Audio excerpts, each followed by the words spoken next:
Guys দেখুন, এই মেয়ে দুটো কয়েকদিন ধরে খেতে পাচ্ছিল না, তাই জন্য আমি আজকে দুজনকে রেস্টুরেন্টে এনে খাওয়াচ্ছি। দেখো কেমন করে খাচ্ছে। কেমন লাগলো খেতে খাবারটা? হ্যাঁ, পেট ভরেছে তো তোমার? আর খাবে? আবার একজন কফিও খাবে, ঠিক আছে? এই দেখো, আমি কিন্তু সবাইকে এরকম করেই খাওয়াই, ঠিক আছে? তোমার একটা পেট না, একটা ছোটখাটো নাদা আছে। আপনার আর কিছু লাগবে? কফিটা খাবেন না আপনি? এইসব খাওয়ার হ্যাঁ, এইটা তো আমাকে খেতে দিন।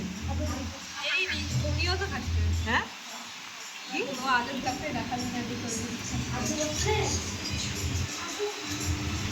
ঠিক আছে, টাটা, বাই বাই।